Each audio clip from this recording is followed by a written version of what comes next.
하나님 말씀 보도록 하겠습니다. 하나님 말씀은 로마서 2장 1절에서 11절까지 말씀. 로마서 2장 1절에서 11절까지 말씀. 우리 한 목소리로 같이 읽도록 하겠습니다. 그러므로 남을 판단하는 사람아, 누구를 막론하고 내가 핑계하지 못할 것은 남을 판단하는 것으로 내가 너를 정죄함이니 판단은 내가 같은 일을 행함이니라. 이런 일을 행하는 자에게 하나님의 심판이 진리대로 되는 줄 우리가 아노라. 이런 일을 행하는 자를 판단하고도 같은 일을 행하는 사람아, 내가 하나님의 심판을 피할 줄로 생각하느냐? 혹 내가 하나님의 인자하심이 너를 인도하여 회개하게 하심을 알지 못하여 그의 인자하심과 용납하심과 길이 참으심이 풍성함을 멸시하느냐? 다만 내 고집과 회개하지 아니하는 마음을 따라 진노의 날 곧 하나님의 의로우신 심판이 나타나는 그날에 임할 진로를 내게 쌓는도다. 하나님께서 각 사람에게 그 행한 대로 보응하시되 참고 선을 행하여 영광과 존귀와 썩지 아니함을 구하는 자에게는 영생으로 하시고 오직 당을 지어 진리를 따르지 아니하고 불의를 따르는 자에게는 진노와 분노로 하시리라. 악을 행하는 각 사람의 영에는 환난과 공고가 있으리니 먼저는 유대인에게요 그리고 헬라인에게며 선을 행하는 각 사람에게는 영광과 존귀와 평강이 있으리니 먼저는 유대인에게요 그리고 헬라인에게라. 이는 하나님께서 외모로 사람을 취하지 아니하심이라. 아멘. 우리 속담에 별 차이가 없다라는 그런 의미를 갖는 속담들이 있어요. 50보 100보, 도토리 키재기 이런 것들이 있죠. 가까이서 볼 때 큰 차이가 있는 것 같은데 실상은 별 차이가 없다는 그런 의미일 것입니다. 세상에서 태어난 모든 사람들은 외형적으로 사실은 크게 차이나 보입니다. 부자도 있고 가난한 자도 있고 또 학식이 있는 자가 있는가 하면 또 배우지 못한 분도 계시고 여러 가지 또 외형적 모습은 다 달라요. 그러나 본질적으로 똑같은 게 있죠. 그것은 죄인이라는 것입니다. 태어날 때부터 본질적으로 죄인으로 태어난다는 것이죠. 그래서 원래는 하나님의 심판 아래에 놓여 있게 된다는 것입니다. 하나님은 모든 만물을 창조하신 분이시기 때문에 또한 모든 만물을 다스릴 뿐만 아니라 모든 만물을 심판할 수 있는 권세를 갖고 계시죠. 겉보기에는 많은 사람들이 차이가 있어 보이나 그 본질은 죄인이며 심판의 운명에 놓여 있다는 것, 이것이 인간의 어떤 존재적 모습입니다.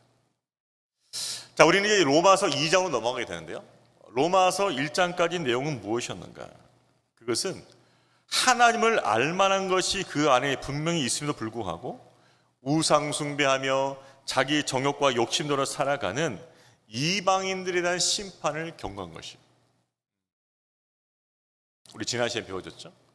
욕심대로, 정욕대로, 상실한 마음대로 그러면서 우상 숭배하는 그 이방인들을 향한 하나님의 심판을 경고하였습니다. 자, 그러면은 1장에서는 이방인에 대한 심판을 경고하였다면 이제 2장에서는 어떤 내용이 진행되는가? 그것은 하나님을 분명히 알고 섬기고 있는 유대인들에 대한 심판을 경고하고 있어요. 우리가 이것을 주목해야 됩니다. 우상 숭배하고 자신의 정욕대로 욕심대로 상실한 마음대로 살아가는 이방인들이 심판받는 건 당연하지. 그런데 이 로마서를 지은 사도 바울은요, 그 하나님의 심판에서 유대인을 제외하고 있지 않다는 것이죠. 하나님 분명히 알고 있어요. 할례도 받았어요. 율법도 있어요. 알고 있어요. 그런데 그들에게도 하나님의 심판이 임한다는 것을 경고하고 있다는 것이죠. 아마 이 로마서 말씀을 받았을 때 유대인들은 뜨끔했을 거예요. 그러나 복음의 진리는 그것이 맞다고 증명하는 것이죠. 자, 우리 1절부터 3절까지 다시 한번 같이 읽겠습니다. 그러므로 남을 판단하는 사람아, 누구를 막론하고 내가 핑계하지 못할 것은 남을 판단하는 것으로 내가 너를 정죄함이니 판단은 내가 같은 일을 행함이니라. 이런 일을 행하는 자에게 하나님의 심판이 진리대로 되는 줄 우리가 아노라. 이런 일을 행하는 자를 판단하고도 같은 일을 행하는 사람아, 내가 하나님의 심판을 피할 줄로 생각하느냐. 우리 주변에 보게 되면 자신의 허물은 잘 돌아보지 않으면서 다른 사람을 이렇게 비난하고 정죄하는데 아주 급급한 분들이 있어요. 사도 바울 시대에도 그런 사람이 있었다는 거죠. 바로 유대인들이었어요. 그러니까 이방인들이 죄를 짓는 거 보면서 혀를 차는 거죠. 쯧쯧쯧. 저 무식한 것들. 이방인들이니까 저런 죄를 짓지. 무시하고 조롱하고 멸시하는 것이죠. 자, 그런데 문제는 뭐예요? 이방인들이 하고 있는 그것을 자기도 하고 있는데 자기가 그것을 모른다는 것입니다.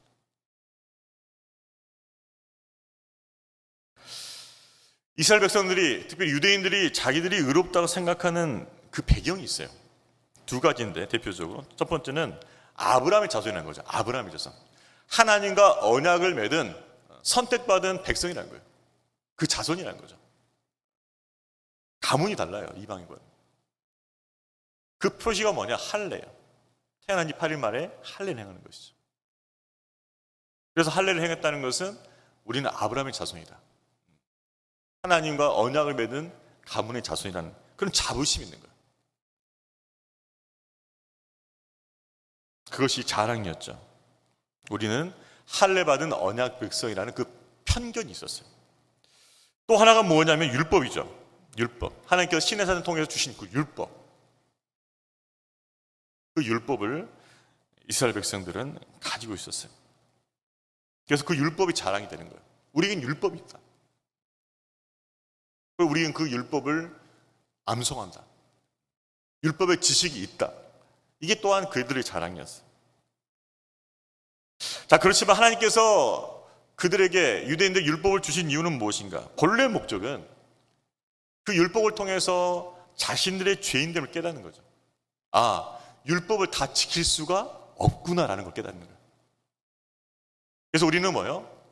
내 힘으로는 구원받을 수 없구나라는 것을 깨닫게 하는 거예요. 그것이 하나님께 주신 목적이에요. 그래서 결국은 뭐예요? 예수 그리스도를 믿는 믿음으로 구원받기 위함이었던 것이. 이게 하나님의 목적이에요.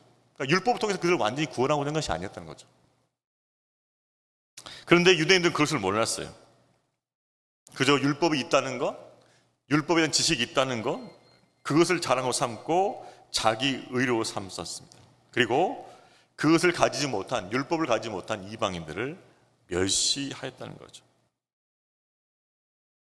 그래서 성경은 말하는 거죠. 남을 판단하는 것은 내가 너를 정죄함이니. 이게 그렇습니다. 할례를 받았고 율법을 읽고 율법 아는 지식도 있지만 하나님의 백성답게 살지 못하면서 뭐예요? 자꾸 정죄한다는 거죠. 이방인들은. 바로 그 교만과 그 위선을 지적하는 거예요. 유대인들은 은혜에 합당한 회개와 순종의 삶을 살지 못하면서도 이방인들을 정죄했습니다. 그것이 교만이고 위선이었다는 거죠. 여러분, 우리가 잘 아는 그 다윗이 큰 실수를 하죠. 밧세바를 범하는 거예요. 그리고 자기가 범한 죄를 감추기 위해서 우리아까지 죽이죠. 그런데 우리아까지 죽이고 나서 다윗의 범죄가 드러나기까지 무려 1년의 시간이 걸렸어요. 1년의 시간. 하나님께서 1년 동안 기다려준 거죠. 회개하기를. 그러나 다윗의 마음은 이미 깊은 어둠이 드리워져 있었기 때문에 스스로 그 죄악을 회개할 수는 힘이 없었어요. 그래서 모든 것이 잘 되었다. 모든 것이 잘 감추어졌다. 모든 것이 잘 마무리되었다 생각하고 안심했었어요. 그런데 1년 뒤에 하나님께서 나단 선지자를 보내십니다. 아, 더 이상 안 되겠구나. 스스로 깨닫지 못하는구나. 그래서 선지자를 통해서 깨닫게 하시죠. 작은 암양 새끼 비를 들어요. 가난한 자에게 암양이 있었는데 부자가 그 암양 새끼를 뺏어가지고 자기 온 손님을 대접하더라. 이런 경우 어떻게 됩니까? 다윗이 분노하죠. 이런 나쁜 놈. 부자가 돼가지고 가난한 자가 암양을 뺏어가지고 섬겨 정죄하고 몇 배를 더 갚아야 돼. 막 이러면서 자기가 재판관이 됩니다. 그때 나단이 이렇게 말하죠. 당신이 바로 그 사람이라.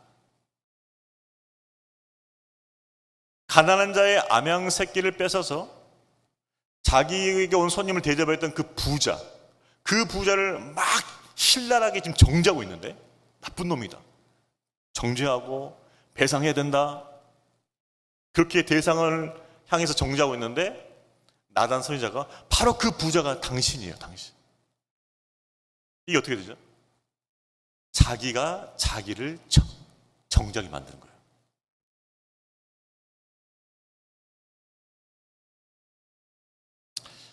하나님께서는 나단 선지자를 통해서 다윗 스스로가 자기의 죄를 정죄하게 만들죠. 그래서 다윗이 꼼짝 못하는 거예요.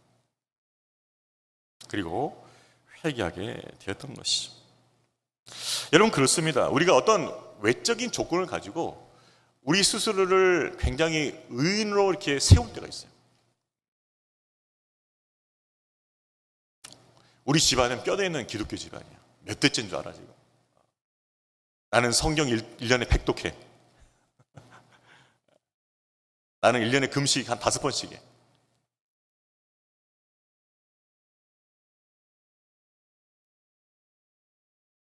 근데 이 문제는 그거예요. 어떤 외적인 조건을 가지고서 자기 의를 삼고 다른 사람을 정죄하는데, 실제로는 하나님이 기뻐하시는 의의 삶을 살지 못한다는 것이죠. 그것이 교만이요 위선이라는 것이죠. 우리가 신앙생활 하면서 우리 자신을 먼저 돌아볼 수 있는 은혜가 있기를 주의 이름으로 축원합니다. 우리 자신을 먼저 돌아봐야 돼요. 자, 그렇다면 교만과 위선에 빠진 유대인들을 향한 하나님의 뜻은 무엇이었습니까? 우리 4절과 5절 말씀도 같이 있습니다. 혹 내가 하나님의 인자하심이 너를 인도하여 회개하게 하심을 알지 못하여 그의 인자하심과 용납하심과 길이 참으심이 풍성함을 멸시하느냐. 다만 내 고집과 회개하지 아니하는 마음을 따라 진노의 날, 곧 하나님의 의로우신 심판이 나타나는 그날에 임할 진노를 내게 쌓는도다. 그러니까는 우리가 때로는 우리 안에는 들보를 알지 못하고 다른 사람을 정죄할 만한 그런 자격이 없다는 것을 알지 못하고 그런 비난과 정죄에 빠졌을 때 하나님께서 내버려 두신 이유가 뭐냐? 회개하기를 기다리시는 거예요. 그래, 너 잘하고 있어. 맞아, 그렇게 네가 좀 재판관 역할을 해야 돼. 그게 아니라는 거예요. 참고 있는 거예요. 참고. 용납하시고 참고 계시는 거죠. 그런데 만약에 하나님께 주신 기회를 놓치고 회개하지 않고 돌이키지 않으면 뭐예요? 결국 하나님의 심판날에 임할 진노를 쌓게 된다는 거죠. 정념 이거예요. 하나님 분명히 기회를 주십니다. 그러나 그 기회를 마다하고 끝까지 고집을 부리게 되면 결국 하나님이 정한 심판에 이르게 된다는 것이죠.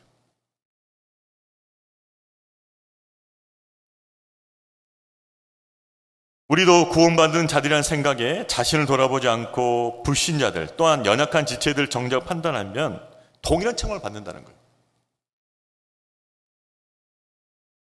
우리가 교만과 위선에 빠져 있을 때 하나님은 자비하심을 용납하고 계시며 길이 참고 계시는 것이죠.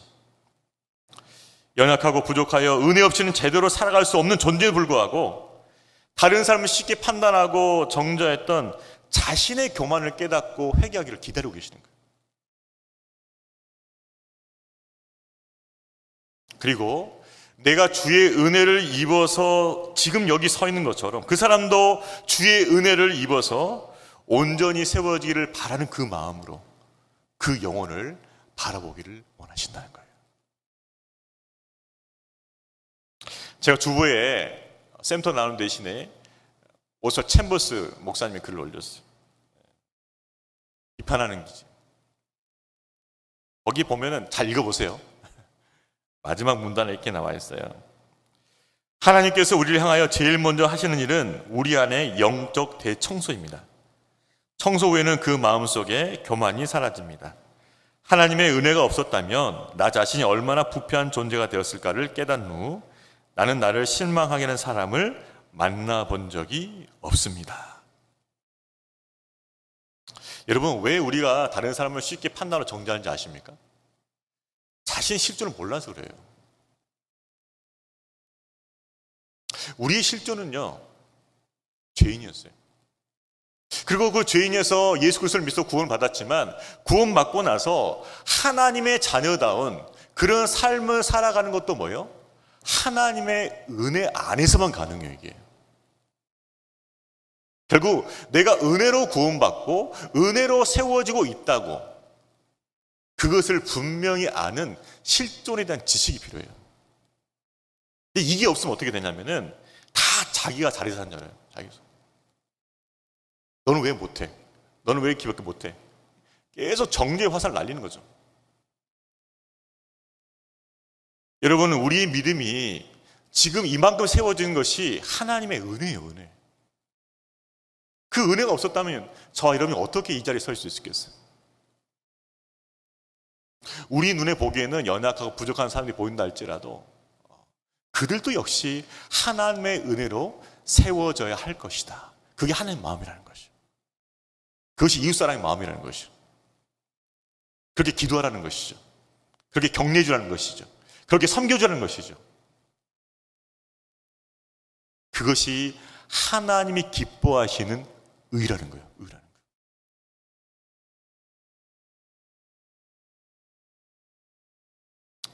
하나님의 마음이 우리 가운데 부어지게 되면은 사람들이 다 긍휼히 여겨져요. 긍휼을 불쌍히 여겨져요. 아, 저분도 은혜가 많이 필요하구나. 그러니까 잘못하고 실수하고 이게 때로는 이렇게 삐딱선 타기 시작하면은 은혜가 필요하구나 이렇게 느껴지는 거죠. 은혜가 필요해, 저분. 정죄가 아니에요. 그렇습니다. 우리 자신이 하나님 앞에 겸손하게 서야 될 것이죠. 혹시 나는 하나님께서 날 참고 계시지 않는가? 내 교만과 위선을 길이 참고 계시지 않는가? 한번 생각해 봐야 돼요. 그러면서 우리 자신을 잘 돌아볼 수 있어야 할 것입니다. 자, 그렇다면 하나님의 심판의 기준은 무엇인가? 우리 6절 말씀 한 번 더 읽겠습니다. 하나님께서 각 사람에게 그 행한 대로 봉하시되. 어떻게 나와 있어요? 각 사람의 행한 대로. 행한 대로. 하나님은 그 행함의 열매를 보고 판단하셔요. 심은 대로 거둔단 말이 그거죠. 우리가 정말 믿음의 삶을 제대로 심었으면 뭐요? 하나님의 갚으심, 상급이 분명히 있다는 거죠. 이것은 유대인이나 헬라인을 구분하지 않습니다. 동일해요. 사람들은 대체로 특혜와 혜택을 좋아합니다. 왜냐하면 특혜 혜택을 받으면 다른 사람보다 자기들이 나아 보이거든요. 일반적인 사람들의 마음이에요. 특별한 사람이 되고 싶어 하죠.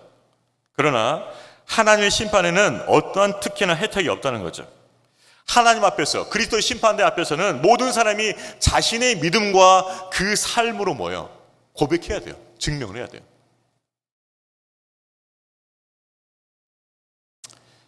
세례를 받았습니다. 예배 때 말씀을 듣고 있어요. 그런데 여전히 옛사람의 모습 살아가는 성도들이 너무나 많아요.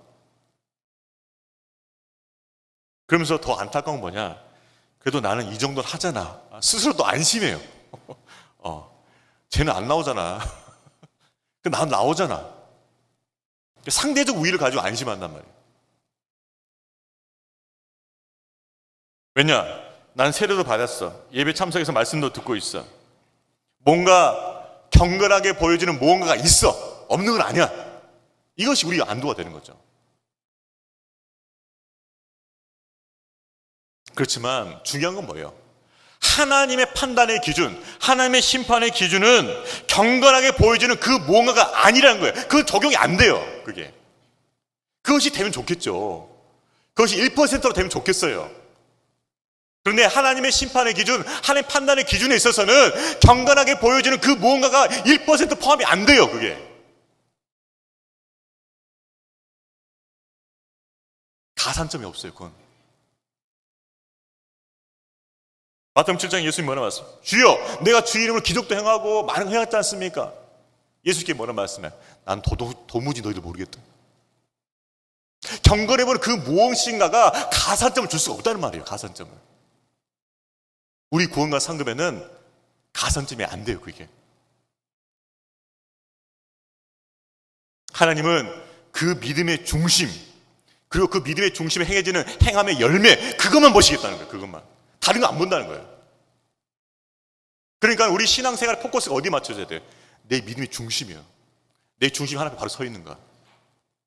그 믿음의 중심을 가지고 내가 의의 열매를 맺고 있는가, 믿음의 행함의 열매를 맺고 있는가, 이걸 봤나요? 이걸.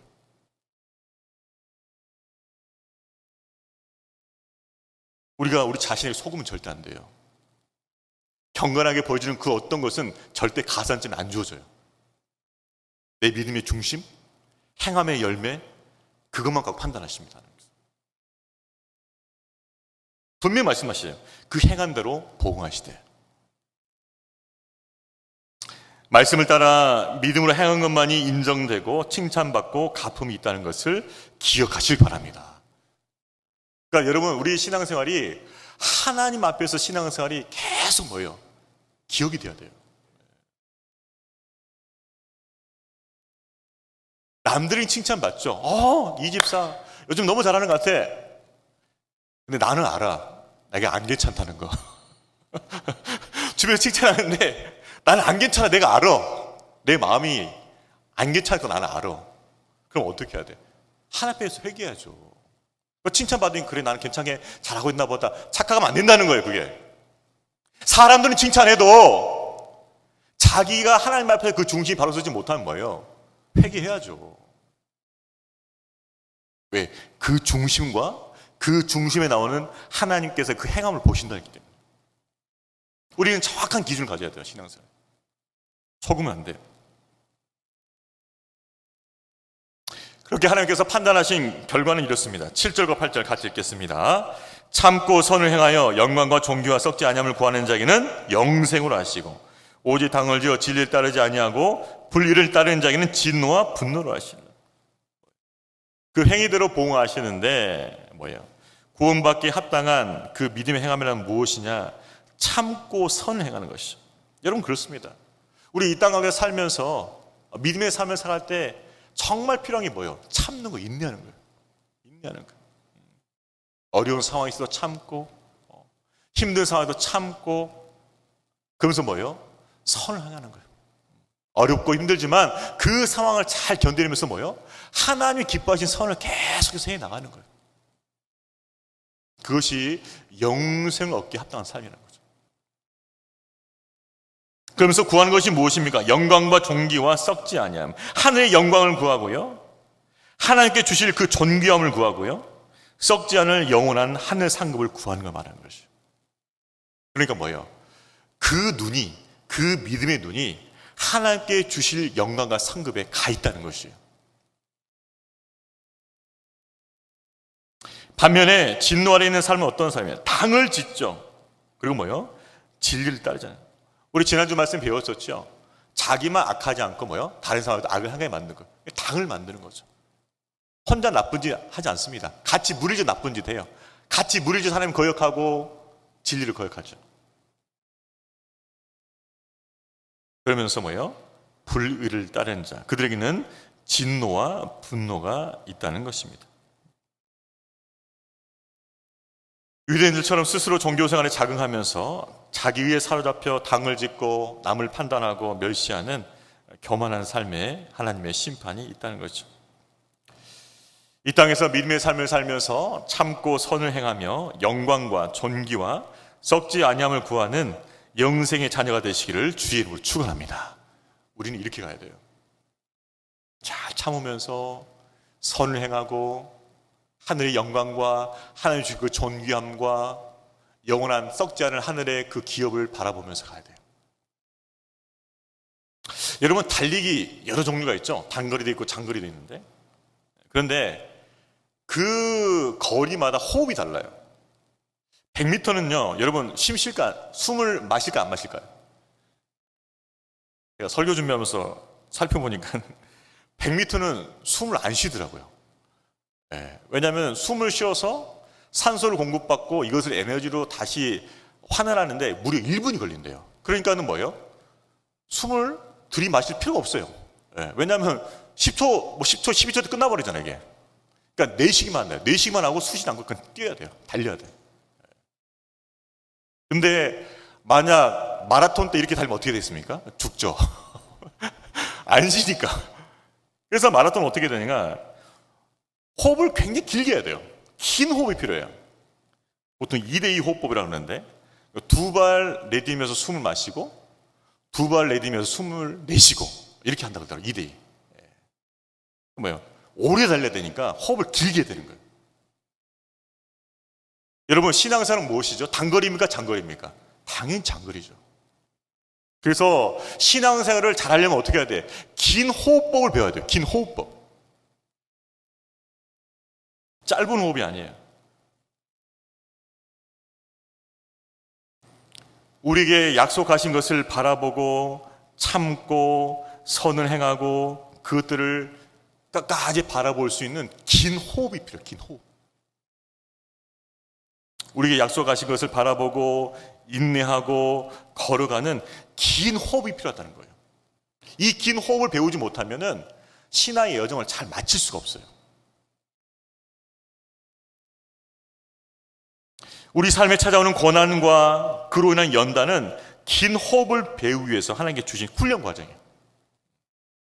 고난을 통해서 참고 인내하고 하나님의 약속을 바라보면서 하나님을 기다리고, 이게 뭐예요? 긴 호흡법을 배우는 거예요. 긴 호흡법. 그래서 우리의 신앙의 여정을 끝까지 잘 마칠 수 있도록 훈련되는 것이죠. 어렵고 힘든 상황에서도 참고 선을 행하며 약속하신 영원한 영광과 존귀 그리고 상급을 바라보며 나아가는 긴 호흡의 신앙생활 되시기를 주의 이름으로 축원합니다. 긴 호흡이요. 마지막 마라톤 주자가 들어갈 때 그 스터디움에 테이프가 있잖아요. 그거 딱 끊어야 되잖아요. 긴 호흡이 필요해요.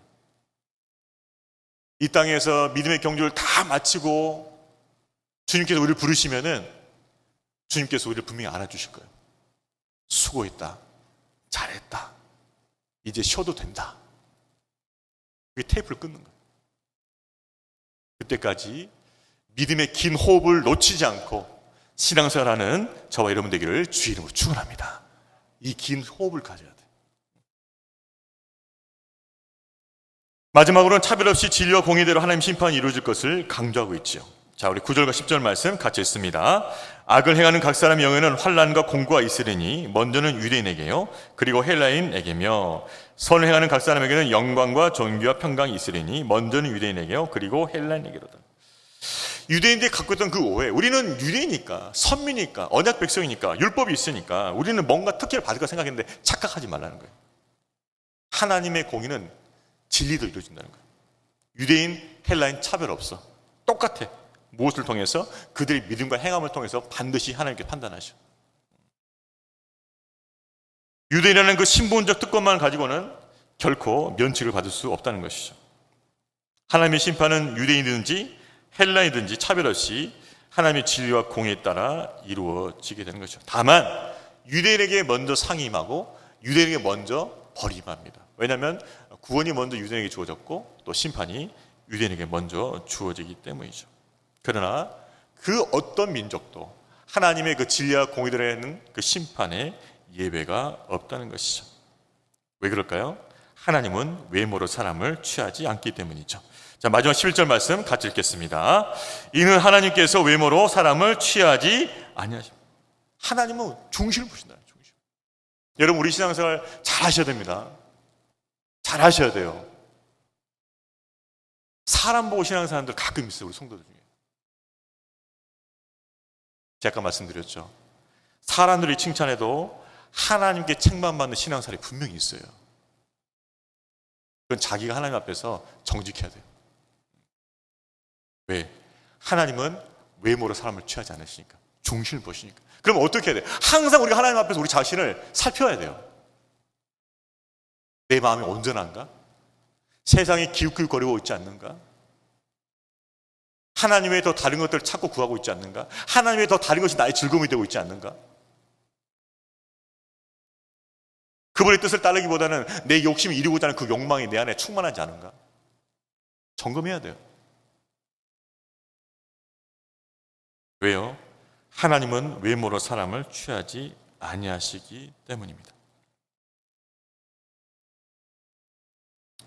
우리의 중심과 의의 열매를 보시는 하나님의 기준으로 신앙생활 하시기를 주의 이름으로 축원합니다. 여러분, 우리가요 가끔 커피를 마시든지 물을 마시다가 가끔 쏟을 때가 있죠. 오늘 아침 저도 쏟았어요, 커피. 아우, 이거 지금 예배 들어가야 되는데 후다닥 뛰고니까 우리 장로님 들어오시더라고. 그런데 우리가 신앙생활 이런 민감함이 필요해요. 지금 내 중심이 지금 딴 데 쏟아졌어. 내 중심이 딴 데 지금 가 있어. 쏟아졌어. 그럼 어떻게 돼? 빨리 깨닫고 후다닥 담아야죠. 쓸어 담아야죠. 그런데 그거 담지 않고 보기 좋다. 나중에 치우자. 이런 분 계세요? 없잖아요. 빨리 후다닥 치워야 되잖아요. 그거. 다윗이 그랬어요. 나단 선지자를 통해서 야, 너 물 쏟아졌어. 딱 깨달을 때니까 어때요? 후다닥 쓸어 담잖아요. 회개하잖아요.